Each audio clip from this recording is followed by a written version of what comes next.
Bon, en tout cas, voilà, on est sur Instagram et live pour introduire du coup ben, la série de messages qui va nous occuper du coup jusqu'à jusqu'à avril, jusqu'à Pâques, et l'étude de l'évangile de Matthieu. Et du coup, ouais, enfin, on a vraiment à cœur avec l'équipe pastorale, Abednego et Bertrand, de vraiment placer notre focus sur la dimension du royaume, sur la dimension qui est celle à venir en réalité, qui est celle qu'il y a un royaume qui va s'établir sur terre et avec pour roi Jésus. Et ce royaume-là, en fait, on en fait partie en tant qu'Église et on peut pouvoir, on peut l'expérimenter aujourd'hui en cette période de confinement. Et c'est pour ça qu'on a fait le choix, en fait, de vous proposer et qu'on puisse suivre en tant qu'Église l'étude du livre de Matthieu. Donc ça va commencer euh, de demain jusqu'à la Pâque. Donc on finira avec l'étude de la mort et de la résurrection de Christ. Donc on va finir avec les chapitres vraiment glorieux. Ça va être super. Et on en profitera aussi, je pense, pour prendre la Sainte-Seine même si on est confiné, on en profitera pour prendre la Sainte-Seine. Je ne sais pas comment ça va se faire, mais on le fera. Et du coup, il y a un plan de lecture. Vous pourrez le trouver du coup sur la page Instagram, sur un post où du coup chaque jour il y a des chapitres qui sont à lire. Euh, du coup, en tant qu'Église, nous on a les groupes WhatsApp et on partagera certainement des pensées par rapport au chapitre qu'on lit durant la journée.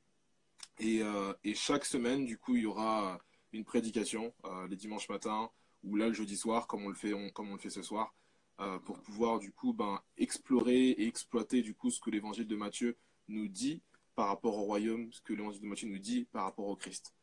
Donc voilà, c'est vrai que c'est pas une période simple, c'est pas une période qui est évidente à vivre, mais en tant qu'Église, on croit qu'on est appelé à briller, même chez soi, et je pense que c'est possible.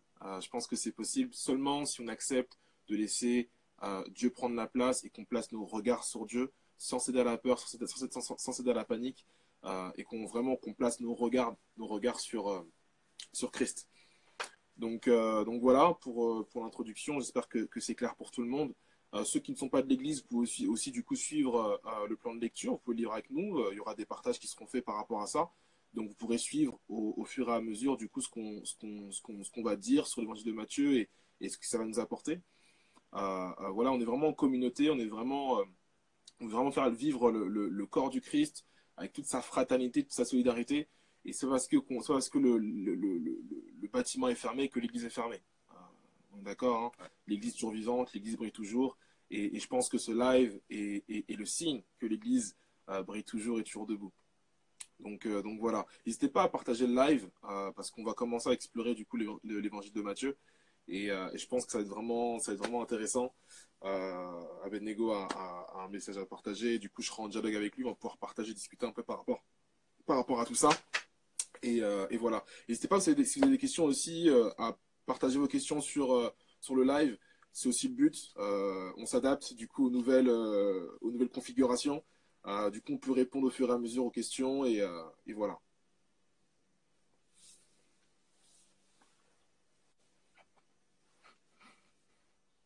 Donc, Abed, je te laisse la place. Yes, yes, yes. Ok, super. Alors, bonsoir à tous, hein. Ça me fait vraiment plaisir de pouvoir partager ce soir donc, ce live avec vous.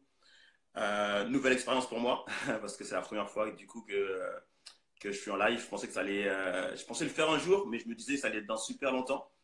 Mais bon, c'est le confinement en ce moment, et donc du coup, on va profiter de l'occasion pour partager tout ça avec vous. Ça me fait en tout cas plaisir de pouvoir être ensemble. Ça me manquait pas mal. On n'a pas eu culte depuis un petit bout de temps, et puis même les personnes ne sont pas forcément d'évidence, mais on n'a pas eu l'occasion de se voir. Et là, aujourd'hui, on est interdit même de se voir, donc je sais que c'est des moments un petit peu compliqués. Mais on veut profiter de ces moments. En fait, c'est vraiment le but. On veut profiter de ces moments. On ne veut pas les subir. On ne veut pas se dire, voilà, on a le droit de plus rien faire et donc, du coup, on est obligé de rester chez soi et tout ça.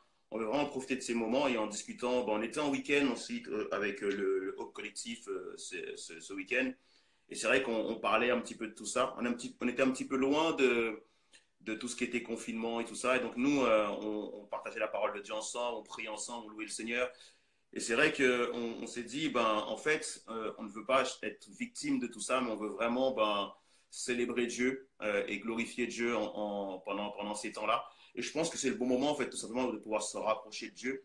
Et c'est un petit peu le message que j'avais à cœur de partager avec vous ce soir. En fait, toute l'idée est celle-ci, c'est que je ne sais pas si vous avez déjà lu Matthieu, mais je pense que vous connaissez un petit peu tout l'évangile de Matthieu. Et en fait, on se rend compte que Matthieu commence par une chose, c'est par nous annoncer que va venir l'Emmanuel, qui signifie Dieu est avec nous, et se termine en même temps par cette même phrase qui est de dire que Dieu est avec nous. Et en fait, on se rend compte que dès le début de Matthieu, Dieu veut nous faire savoir une chose, c'est qu'il est avec nous, il sera toujours avec nous. Et à la fin aussi de l'évangile, il le rappelle aussi. Donc, c'est un petit peu ce que je voudrais partager avec vous ce soir.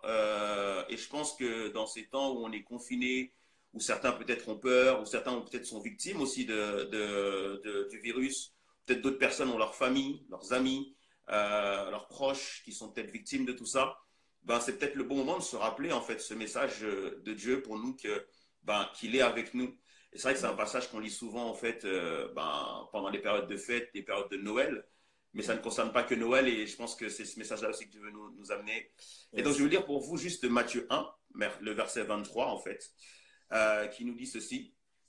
Voici la Vierge sera enceinte et elle enfantera un fils et on lui donnera le nom d'Emmanuel, ce qui signifie que Dieu est avec nous. Et ça, je pense que c'est le message que Dieu veut t'envoyer ce soir. J'espère que tu vas le recevoir. C'est que Dieu veut te dire que tu ne seras absolument jamais seul. On ne sera jamais tout seul. Et peu importe les circonstances, peu importe à ce qu'on doit faire face, peu importe les difficultés, en fait, on ne sera jamais, jamais, jamais seul. Et je ne sais pas comment le confinement est arrivé dans ta vie, en fait. Je ne sais pas ce que tu faisais juste avant le confinement. Peut-être que tu étais au resto, peut-être que tu étais en famille, entre amis, peut-être que tu étais en train de t'amuser et tout ça. Et c'est vrai que lorsqu'on est bien, lorsqu'on est au sommet, lorsqu'on est au top de la montagne, c'est facile en fait de se dire ouais, Dieu est là avec moi, c'est bon, on y va, c'est cool, etc. Et c'est facile quand les choses vont bien de pouvoir louer le Seigneur. Maintenant, quand c'est compliqué, lorsque tu es confiné, lorsque c'est compliqué, lorsque c'est beaucoup plus difficile, lorsque tu es dans la vallée en fait, est-ce que tu es capable en fait de pouvoir louer Dieu quand même? Est-ce que tu es capable de pouvoir te rappeler que Dieu est avec nous? Et je pense que au travers de ce que nous vivons aujourd'hui, il est vraiment essentiel de se rappeler ces choses que Dieu est là avec nous. Dans le sens où, en fait, ce que je pense, c'est que pour l'être humain, l'une des choses les plus difficiles à vivre, c'est la solitude. C'est vrai. Lorsque tu es seul, lorsque tu affrontes les choses seul, lorsque tu n'as pas de coup de fil, lorsque tu n'as pas forcément de personnes autour de toi, c'est compliqué en fait d'affronter les choses tout seul. Mais je ne parle pas de la solitude lorsque tu te retires tout seul pour aller prier. Ça, je pense que c'est une bonne chose. Je parle de la solitude qui t'est imposée. C'est-à-dire que tu t'y attendais pas et d'un coup, tu te retrouves seul. Tu te retrouves seul et tu te sens comme abandonné. Et cette solitude-là, en fait, elle est néfaste pour l'homme. Et je pense que c'est pour ça, en fait, que Dieu dit qu'il n'est pas bon que l'homme soit seul, tout simplement.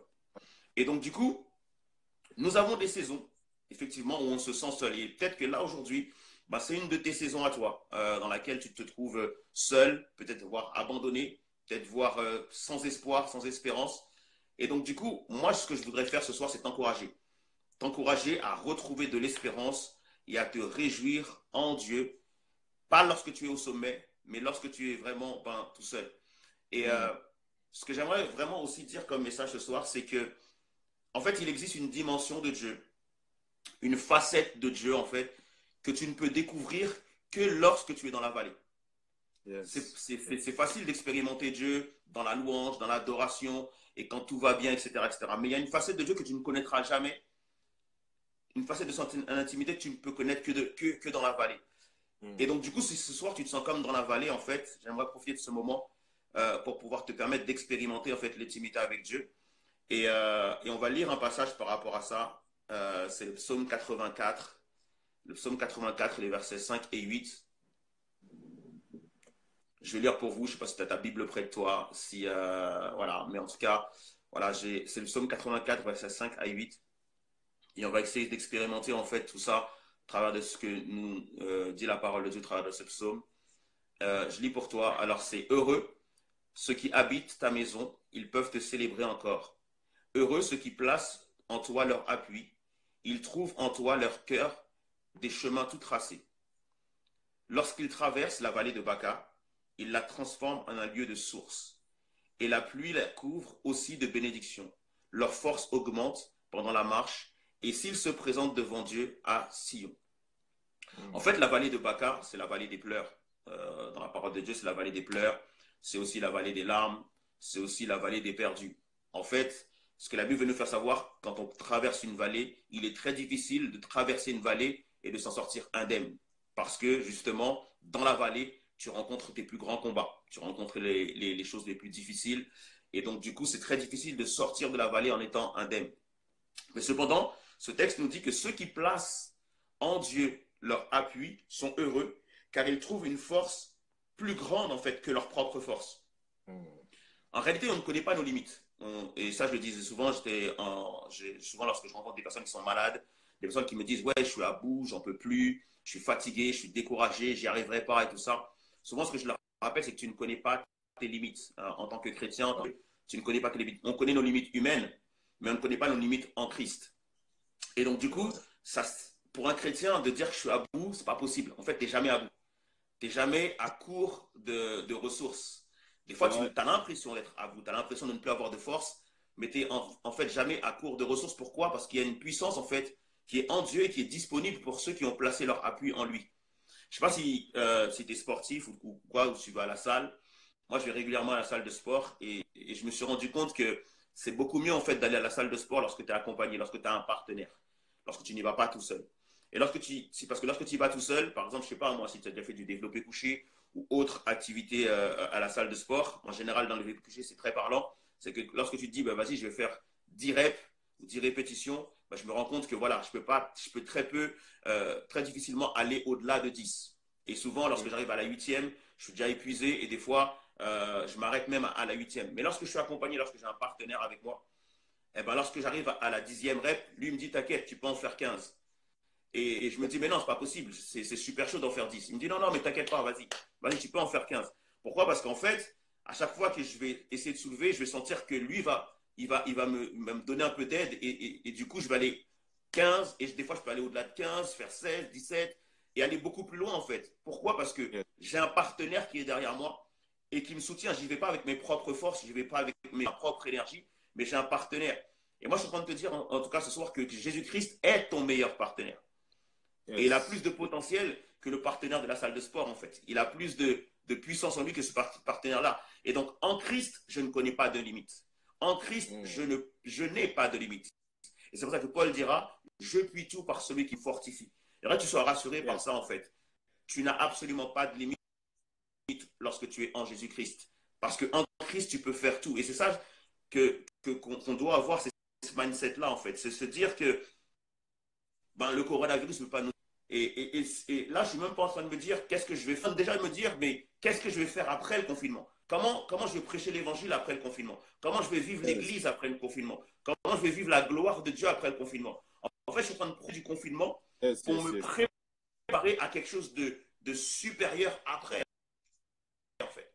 Parce que la vallée de Baca, en fait, c'est une vallée que tu traverses. La vallée de Baca, en fait, c'est la vallée que je traverse. Et le coronavirus, le confinement que tu traverses aujourd'hui, bah, ce n'est pas ta destinée. Ta destinée, elle est derrière tout ça. Il faut que tu vois derrière pour pouvoir justement affronter ce confinement-là. Et je crois que Dieu, en fait, il nous réserve quelque chose de puissant. Et c'est pour ça, en fait, quelque part, qu'il nous confine. C'est peut-être pour ça aussi que, des fois, la Bible nous dit que lorsque le malheur il arrive, il faut réfléchir. Il faut prendre du temps pour réfléchir. Et on se rend compte que Dieu nous a tout enlevé. En tout cas, moi, personnellement, Dieu m'a tout enlevé là. Il m'a tout enlevé, mes distractions, le resto, ce que j'avais l'habitude de faire, regarder la télé. Même là, ça me dit plus rien de regarder la télé. Netflix, ça me dit plus rien. Il n'y a plus de match de foot. Il n'y a plus la NBA. En fait, il n'y a plus rien. En fait. Il n'y a plus rien. Et Dieu nous a tout enlevé. Et du coup, c'est là que je me dis, mais en fait, c'est-à-dire, si tu nous as tout enlevé, c'est pas pour que moi, j'essaye de me rajouter des choses. Je vois des gens, en fait, qui essayent de se rajouter plein de trucs et de se dire, ouais, c'est le moment de faire ceci ou de faire cela. Mais non, mais et si ce serait le moment de rien faire? Et si c'est le moment de se dire, Seigneur, en fait, tu m'as tout enlevé, tu m'as confiné, ben, pour que je ne fasse plus rien que chercher ta présence, en fait.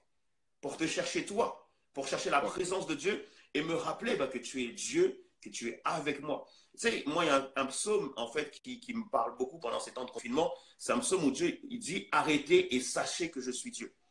Et c'est vrai que nous, on a tendance à le dire en tant que chrétien, à se dire, ouais, c'est pour le monde. Et de dire, Seigneur, ouais, tu vas arrêter l'injustice, tu vas arrêter les voleurs, tu vas arrêter ceci, tu vas arrêter ceux qui parlent mal, tu vas arrêter ceci, cela. Mais peut-être que arrêter, sachez que je suis Dieu, c'est peut-être aussi pour nous, chrétiens.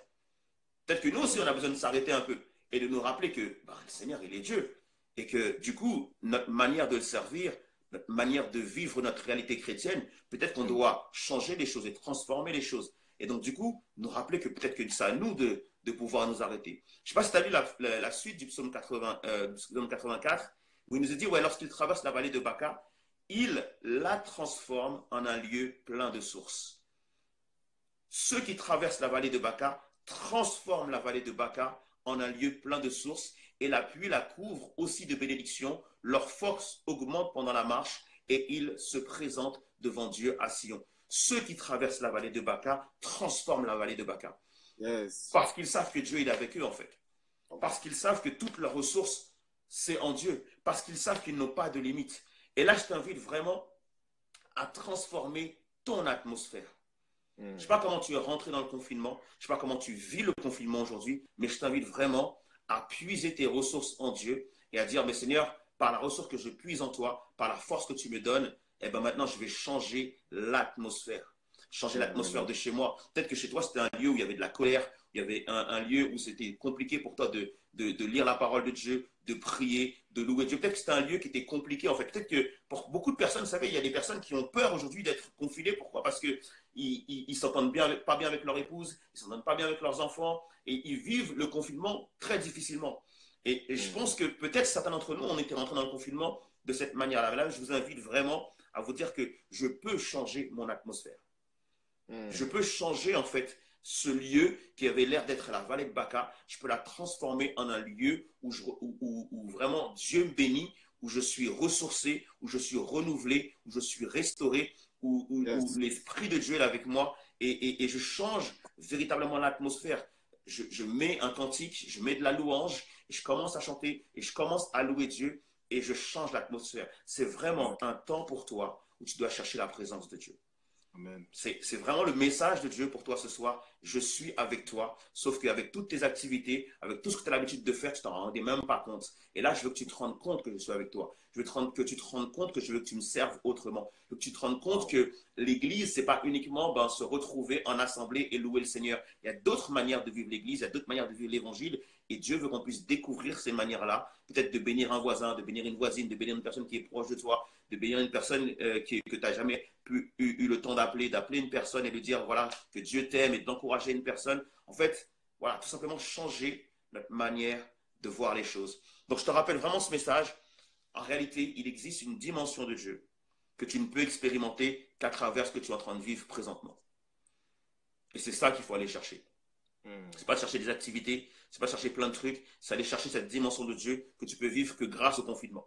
Et je peux te dire qu'à la fin du confinement, quelque part, tu te diras, ben merci en fait. Merci Seigneur pour le confinement. Au lieu de te plaindre, au lieu de murmurer, au lieu de dire j'arrive pas à sortir, au lieu de dire voilà c'est galère, je suis obligé de rester chez moi. Non, peut-être que justement tu vas pouvoir te dire en fait Seigneur, merci pour ce confinement parce que ce confinement-là il risque de durer. Et vraiment je t'invite à changer ton mindset, changer ta mentalité par rapport à ça, ta manière de voir les choses par rapport à ça et rentrer dans cette dimension royaume. Parce que ce que Dieu Yes. veut établir, c'est ça en fait, c'est le royaume. Il veut que ses Yes. enfants expérimentent qui il est, expérimentent sa personne, rentrent dans une intimité avec lui, parce que après le confinement, les amis, il faudra propager le royaume. Le virus s'arrêtera, mais nous, on va propager autre chose. On va pouvoir propager ensemble le royaume et permettre à ce que le royaume puisse toucher encore plus de gens que le virus n'en a touché en fait. Et donc, Amen. du coup, Amen. je vous encourage à expérimenter la présence de Dieu pendant ces temps de confinement. Soyez bénis. Et donc, du coup, je laisse la place à Rubens. Comme il a dit, voilà, vous pouvez peut-être poser des questions. En tout cas, on peut avoir Ouais. encore un petit peu de temps pour discuter. Je le laisse gérer parce que le spécialiste des lives, c'est bien lui. Oh, arrête, arrête, arrête. Euh, et Arrête, donc, arrête. voilà. En tout cas, ça m'a fait super plaisir de partager ça avec vous. Et donc, vivez vraiment la présence de Dieu. Vivez la présence de Dieu à fond, les amis.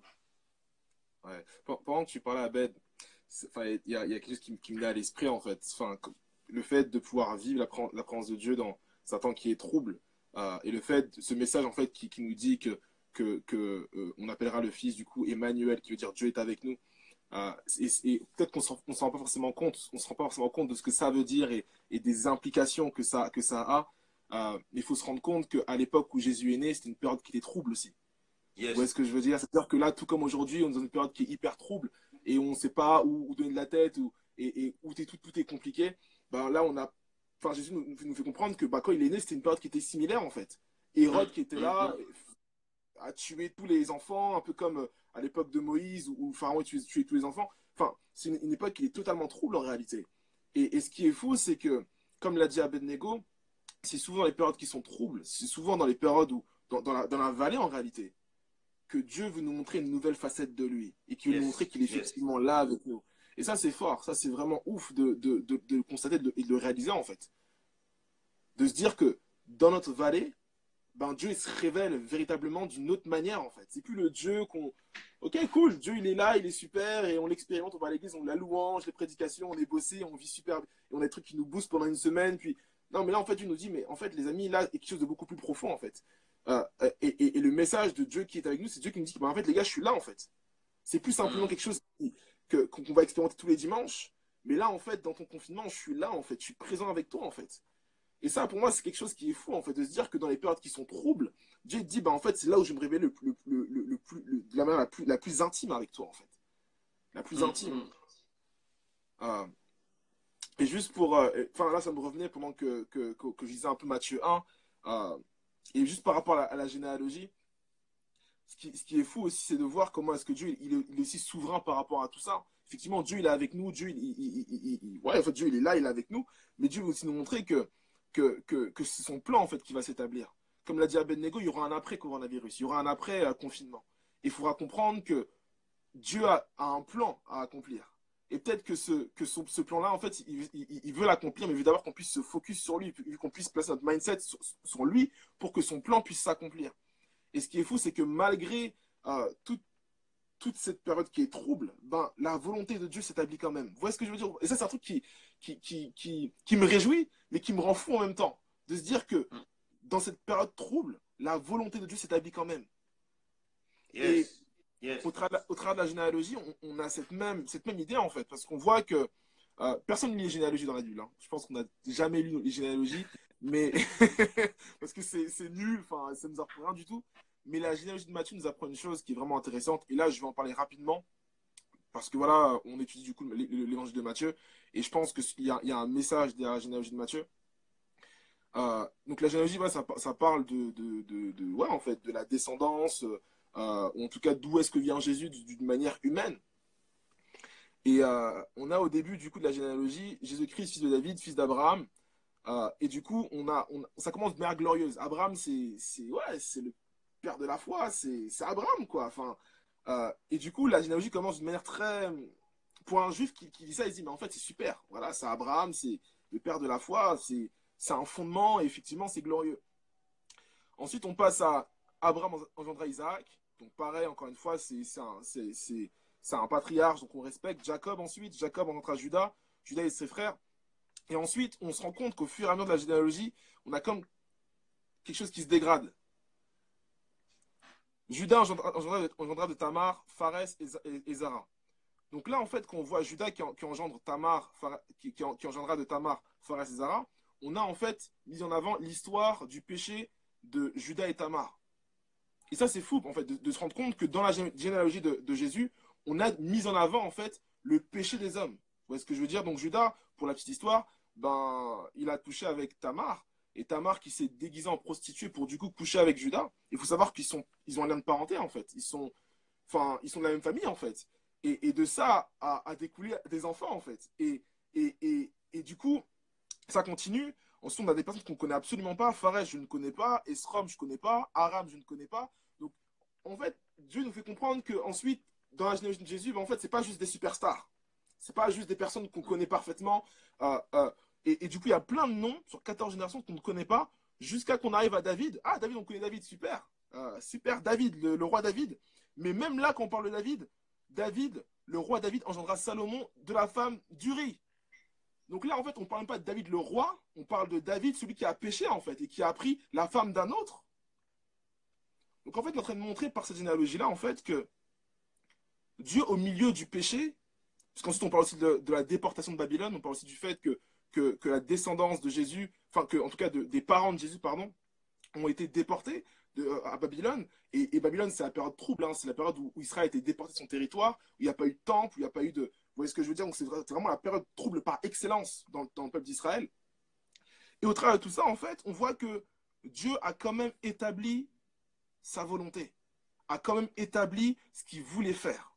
Et je pense que ça rejoint le message d'Abednego, à savoir que dans cette période qui est trouble, là, on se dit, mais comment est-ce que Dieu, au travers de tout le péché des humains et au travers de toute cette période au sein du monde qui était trouble, comment est-ce qu'il a pu réaliser sa volonté, en fait? Comment est-ce qu'il a pu réaliser ce qu'il voulait faire, en fait? Comment est-ce qu'il a pu faire en sorte que Jésus puisse naître, en fait? Comment est-ce qu'il a pu le faire? Ben, on comprend que Dieu est souverain en réalité. On comprend que Dieu, au travers de tout ce qui se passe, peu importe ce qui se passe, peu importe les circonstances du monde, peu importe ce que l'homme peut faire, eh ben, il est souverain et il établit sa volonté. Il établit sa volonté. Donc ouais, enfin, pour revenir à ce qu'Abednego disait, Christ, c'est le Emmanuel, c'est le Dieu qui est avec nous. C'est Dieu qui nous dit, ben, les amis, vous avez vu au travers de toutes ces analogies, je vous montre que peu importe ce que les hommes ou ce que le monde a pu faire, j'ai fait ma volonté. Et maintenant, je suis venu jusqu'à vous. Je suis avec vous maintenant, les amis. Dieu est avec nous, c'est l'incarnation, c'est Christ qui devient homme et qui vient parmi nous, en fait, et qui devient humain parmi nous, en fait. Et ça, c'est fort, ça, c'est extraordinaire. C'est Dieu qui nous dit, ben, les amis, vous n'êtes plus tout seuls maintenant. Dans cette période de confinement, vous n'êtes plus tout seuls. Vous n'êtes plus laissés pour compte. Je suis avec vous jusqu'à la fin du monde. Et comme l'a dit Abednego, ce qui commence et ce qui finit l'évangile de Matthieu, c'est ça, en fait. C'est cet élément-là, c'est le fait que Dieu est avec nous.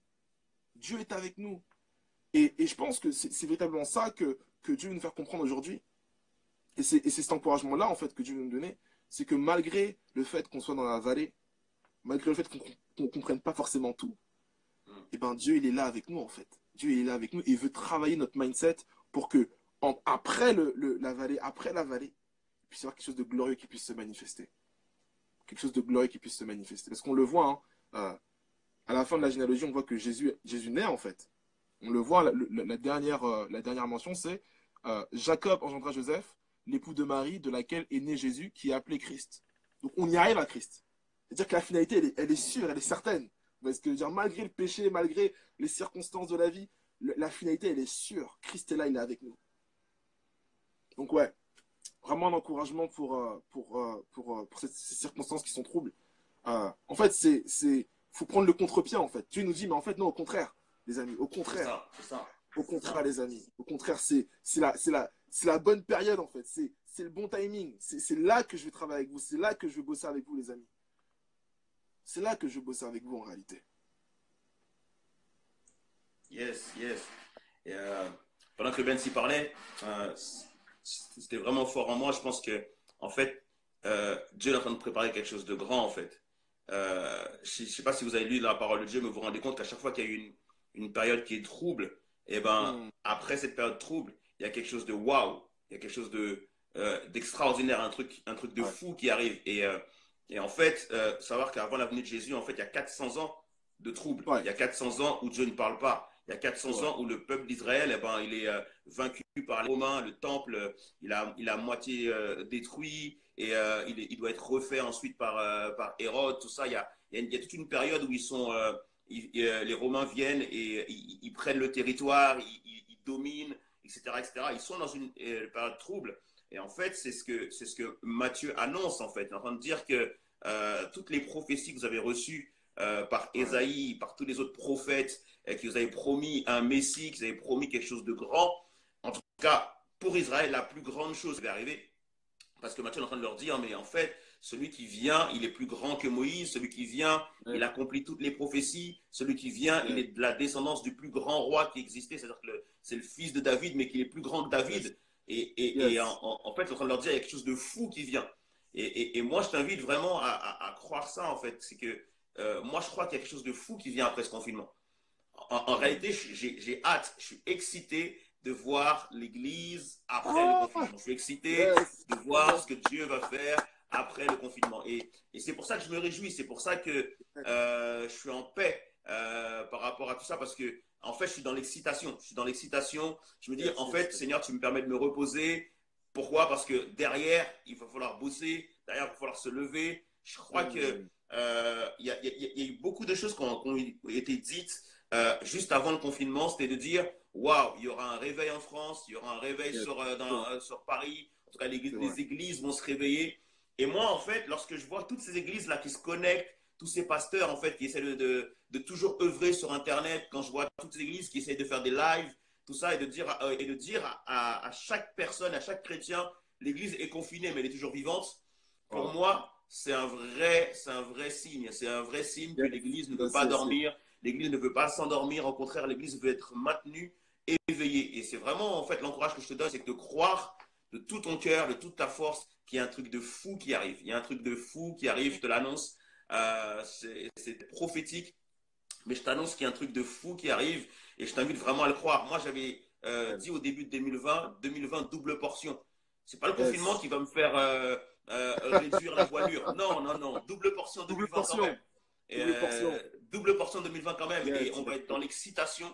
On va voir des choses de fou. Et vraiment, je vous invite vraiment à le croire. Le confinement et le coronavirus, c'est juste un moyen pour Dieu de nous rappeler qu'il faut nous recentrer sur lui, qu'il faut Yes. rechercher sa présence, qu'il faut rechercher des choses qui sont simples et Wow. de profiter des choses qui sont simples. C'est de nous rappeler qu'il faut profiter un petit peu de nos familles, de profiter un peu des gens qui nous entourent, de profiter d'appeler les gens, etc. De faire des choses qu'on avait résolu de faire, qu'on avait mis de côté. C'est ce temps-là que Dieu nous donne. Mais ça ne veut pas Yes. dire que c'est la fin, mes amis. Non, non, non, au contraire. Il y a un après. Il y a un après. Et je veux suivre Jésus qui Amen. dit à un moment donné, ben, en fonction de la gloire qui venait, en fait, il a affronté la croix.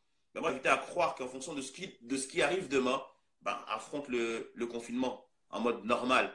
Et donc, du coup, profitons de ces moments. Ouais. Et j'ai vu quelqu'un qui disait tout à l'heure dans son commentaire que peut-être que le confinement, c'est une grâce, en fait. Ben, moi, je crois que c'est une grâce. Toute chose concourt au bien de ceux qui aiment Dieu.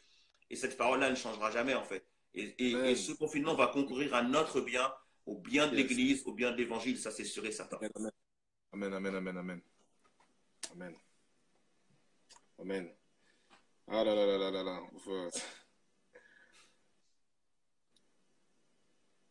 Vous voyez, c'est ça la dimension du royaume. Vous voyez ce que je veux dire? C'est Yes. exactement ça la dimension du royaume. C'est comprendre quelque chose qui... Il y a beaucoup plus en fait. Il y a plus que ce qu'on vit là, là. Vous voyez ce que je veux dire? Et quand on se connecte à la réalité du royaume, les amis, il y a la joie en abondance, il y a la paix en abondance, il y a le bonheur en abondance, il y a l'excitement en abondance, il y a tout ça en abondance.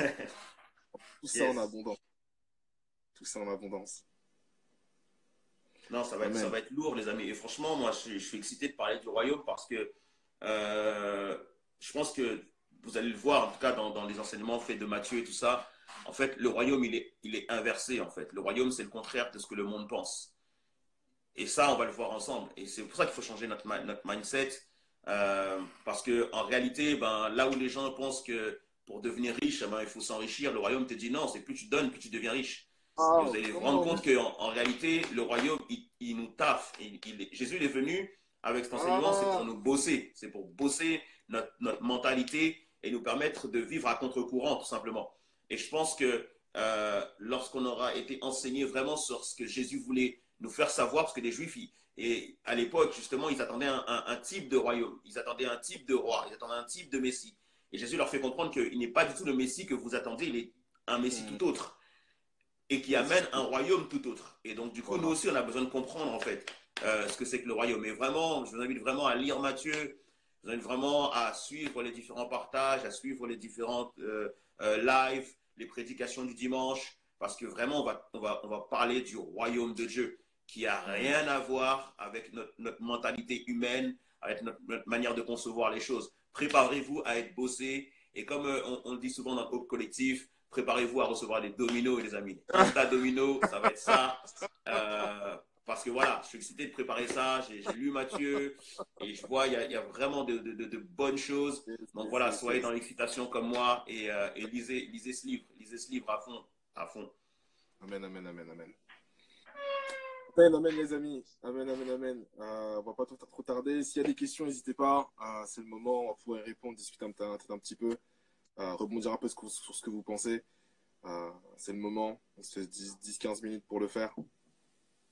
Après, on va clôturer.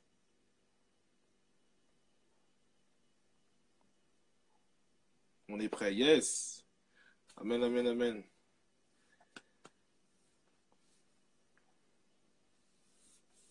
Sois béni aussi, Livy. Yes. Sois béni aussi, sois béni. Soyez bénis. En tout cas, ça m'a fait plaisir. C'était vraiment cool.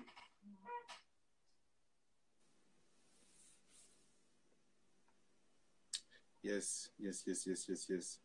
Yes. Soyez bénis. En tout cas, les amis, même si vous n'avez pas forcément des questions pour aujourd'hui, mais peut-être qu'au travers des lectures, vous allez avoir des questions. Donc voilà, vous pouvez toujours m'envoyer soit sur, en direct ou sur Église Évidence. On essaiera voilà, vraiment dans nos préparations, si ça va nous aider à préparer tout ça et à essayer de vous bénir. Parce que le but, c'est ça, c'est de vous bénir, pouvoir se réjouir ensemble, de se préparer ensemble, de se fortifier. Donc voilà, c'est le but. Donc du coup, si vous avez des questions, n'hésitez surtout pas. N'hésitez surtout Amen, pas. amen, amen. Yes. Je vois qu'il y en a qui disaient, j'arrive à la fin, le live sera en rediffusion, ok? Donc on va aussi l'enregistrer l'enregistrer pour le publier sur YouTube. Comme ça, voilà, il y aura tout. Donc, vous ne louperez rien du tout. Et on fera ça pour tous les partages et toutes les lives qu'on fera. Donc sur la chaîne YouTube de l'église, vous aurez toutes les vidéos qu'on fera. Voilà, les amis. Yes. En tout cas, soyez bénis. Profitez de ces moments. Profitez surtout de vos proches. Hein. Moi, je profite des enfants, ou bien ils profitent de moi, je sais pas, mais voilà, on essaye de profiter des uns et des autres. En tout cas, voilà, Amen. profitez vraiment à fond de ces moments et lisez la parole. Non. Ok. Donc voilà, merci à tous. Ça m'a fait vraiment plaisir.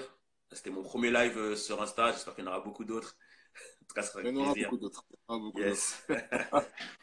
Soyez Yes, bonne bénis en tout soirée à cas. tous. Yes, ciao, ciao. Ciao, ciao.